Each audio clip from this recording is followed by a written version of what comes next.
Bonsoir tout le monde. Alors la capsule de ce soir sera la deuxième capsule qui va étudier un deuxième exercice concernant l'étude du mouvement d'un corps en chute libre, toujours dans le grand chapitre de la mécanique. Alors je vais commencer par lire l'énoncé de l'exercice. Je vous laisse le temps de le relire et le temps, bien sûr, d'essayer de le faire avant de passer à la correction. On lance une bille à l'instant t est égal à 0 d'un point A situé à 2 mètres, qu'on nomme la hauteur h, du sol, avec une vitesse V0 verticale vers le haut. On néglige les frottements. Question numéro 1. Déterminer l'accélération hgz, bien sûr selon l'axe OZ. Question numéro 2. Donner l'expression du vecteur vitesse, l'équation horaire de Vz de t. Question numéro 3. Donner l'expression ou l'équation horaire du mouvement z de t. Question numéro 4. Déterminer la valeur V0, vitesse pour que la bille atteint la hauteur grand H égale 45 mètres du sol. Question 5. Déterminer la durée ou l'instant pour atteindre la hauteur grand H. Alors c'est à vous de relire l'exercice avant de passer à la correction.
Alors nous allons passer à la correction.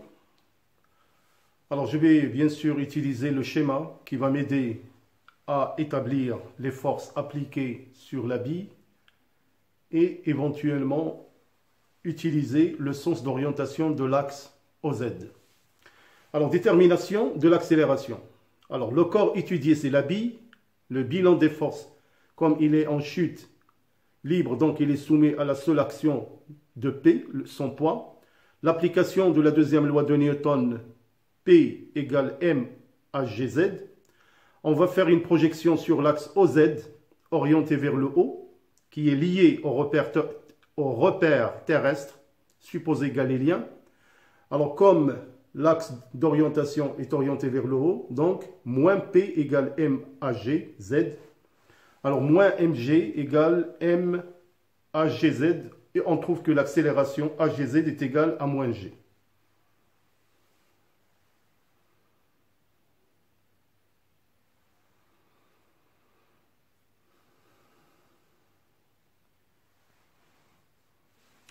Alors, pour la question 2, donner l'expression ou l'équation horaire de la vitesse. Alors, on a trouvé que l'accélération c'est l'expression de dv par dt est égal à moins g. Alors donc, on va trouver la fonction primitive, donc v de t est égal à moins gt plus v0.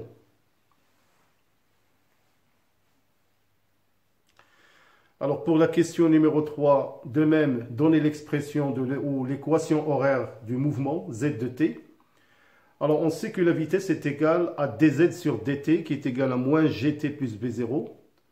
On va déduire la primitive de moins gt plus v0, qui est égale z de t, est égal à moins 1,5 gt au carré plus v0t plus h. Alors, on a comme expression z de t est égal à moins 5t au carré plus v0t plus 2. notez qu'on a donné G, la pesanteur, égale à 10 mètres par seconde carré.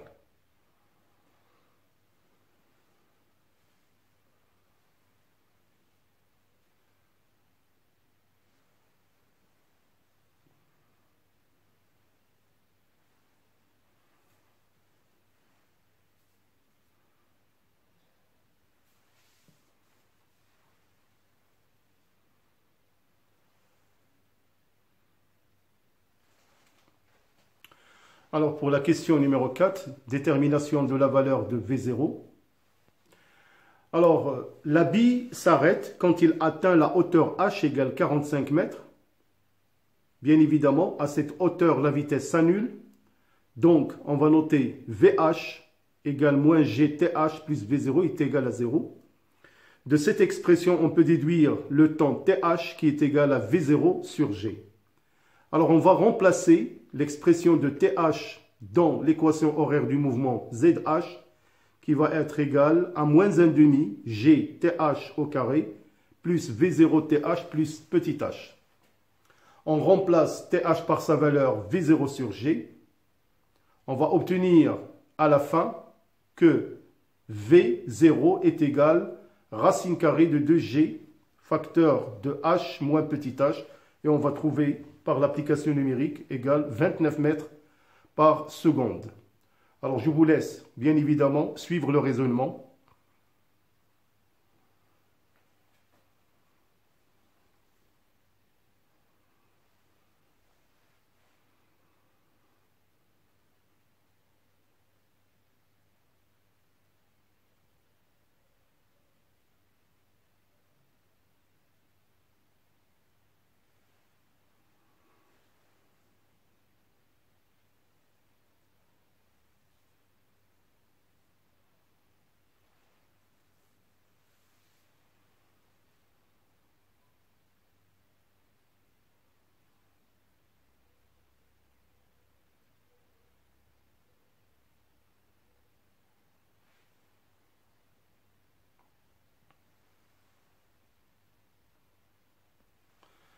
Alors pour la dernière question, déterminer la durée pour atteindre la hauteur grand H.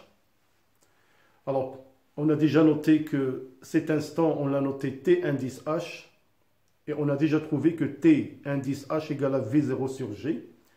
Il suffit tout simplement de faire une application numérique. Donc 29 sur 10, ça donne 2,9 secondes.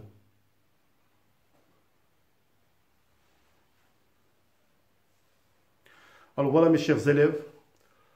Donc si vous voyez que vous aurez besoin d'une autre capsule concernant l'étude du mouvement dans la chute libre, vous n'avez qu'à le demander. J'attends vos commentaires. Je vous souhaite comme toujours bonne préparation, bon courage et bonne continuation. Portez-vous bien et à bientôt et bonne soirée.